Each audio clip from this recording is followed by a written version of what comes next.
चलिए दोस्तों, आज मैं आपको अपनी वो कहानी सुनाती हूँ जब मेरी पहली बार ठुकराई हुई थी। उस समय मैं 16 साल की थी। बहुत ही पुरानी कहानी है, मगर आपको पूरी कहानी सुनाती हूँ कि आखिर मेरी शुरुआत कब से हुई।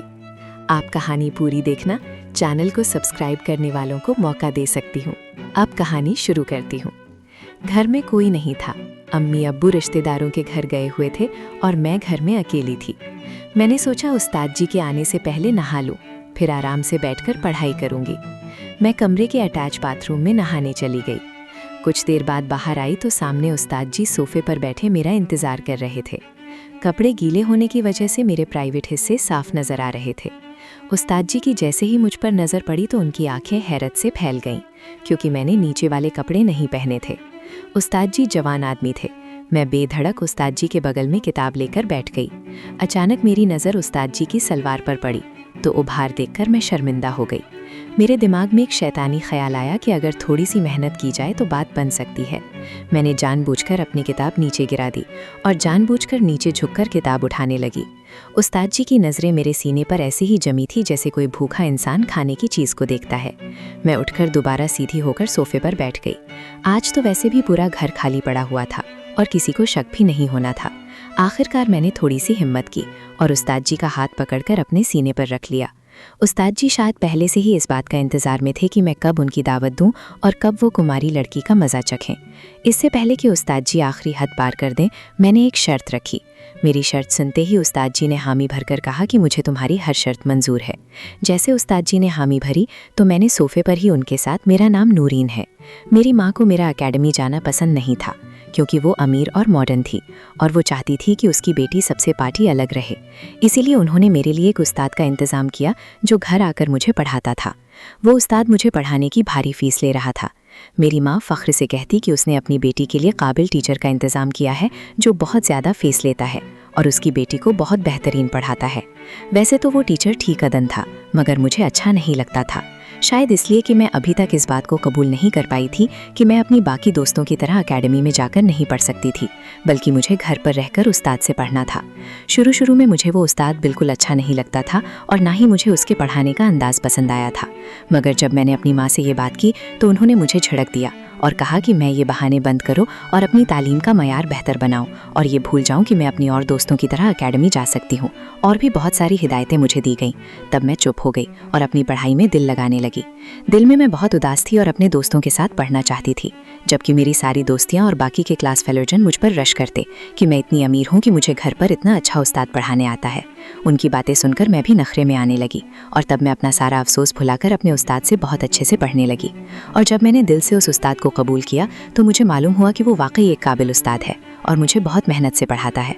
और उसकी मेहनत की वजह से मैंने बहुत कम दिनों में अपनी पढ़ाई बेहतर कर ली और अब क्लास में हर सब्जेक्ट में टॉप पर आ गई थी, जिस वजह से क्लास और स्कूल में मेरी खूब वाहवाह होती, जो सुनकर मुझे बहुत अच्छा लगता था। इन तारीफ़ों की वजह से मैं आसमानों में उड़ने लगी थी और तब मैंने अपने उस्ताद को भी दिल से कबूल कर लिया था और उनसे बहुत फ्री हो गई और दिल लगाकर उनसे पढ़ती थी और अपनी हर बात शेयर करती थी ताकि पढ़ाई में मज़ीद बेहतर हो जाऊं। इस वजह से मेरे माँ बाप भी बहुत खुश हो गए थे कि उनकी बेटी पहली पोजीशन पर रहती। उस्ताद की भी डिमांड बढ़ने लगी थी। उसने अपनी फ़ीस बढ़ाने का कहा, जो मेरे माँ बाप ने बिना कोई एतराज़ किए उसकी डिमांड पूरी कर दी। इसके कुछ टाइम बाद उसने मेरे बाप से कहा कि वो शाम में मुझे पढ़ाने आया करेगा, क्योंकि दिन में उसके पास टाइम नहीं होता। उसकी ये बात भी मेरे माँ बाप ने मान ली। कोई एतराज़ नहीं था, बल्कि किसी भी बात पर कोई एतराज़ नहीं करते। और अक्सर मेरे माँ बाप को रात में बाहर जाना पड़ता था। इस वजह से उन्होंने इस तरह ज़्यादा तवज्जो नहीं दी कि मैं किस तरह और कैसे पढ़ती हूँ।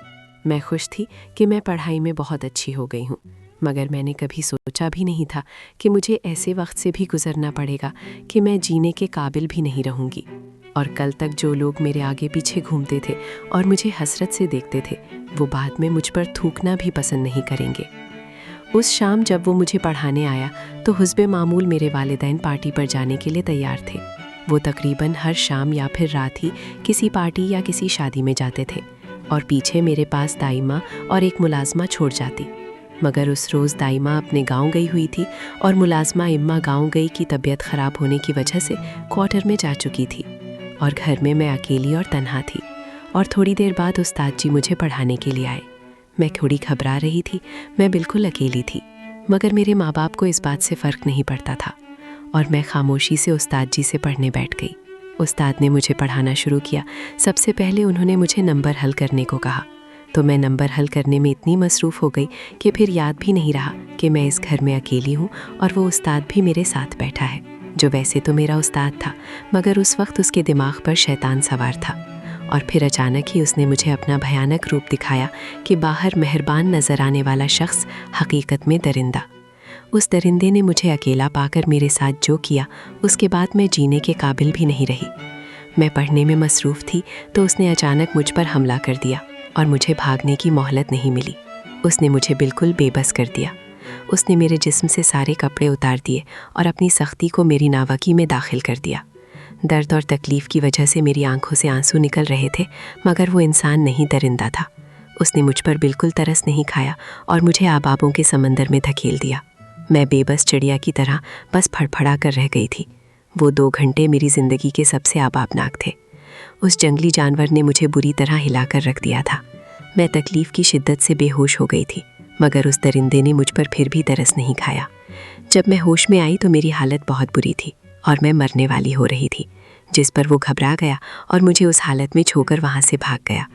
मैं बिल्कुल बेहोश हो चुकी थी और मुझे नहीं मालूम था कि फिर क्या हुआ और क्या नहीं। फिर जाने कितनी देर तक मैं बेहोश राकी रही और जब मुझे होश आया तो मैं अस्पताल के बेड पर मौजूद थी और साथ ही मेरे माँ बाप बैठे रो रहे थे।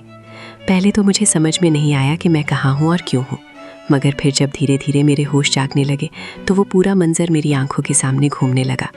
मैं फिर से चीखने चिल्लाने लगी। मेरी हालत पर मेरे माँ बाप तड़प रहे थे और मुझे पुकार रहे थे, मगर मुझे किसी की पुकार नहीं सुनाई दे रही थी। मैं बुरी तरह चीखती जा रही थी और फिर बेहोश हो गई थी। मेरी हालत पर मेरे माँ बाप दुख और पछतावे में जलने लगे थे। फिर तकरीबन 14 दिन बाद जब मैं संभली तो मेरे माँ बाप मुझे घर ले आए। अब मैं पहले की तरह चीखती चिल्लाती नहीं थी, मगर अब मैंने बोलना ही छोड़ दिया था और अपने वालिदैन की तरह तो मैं बिल्कुल भी नहीं देखती थी। मुझे उनसे नफ़रत हो गई थी।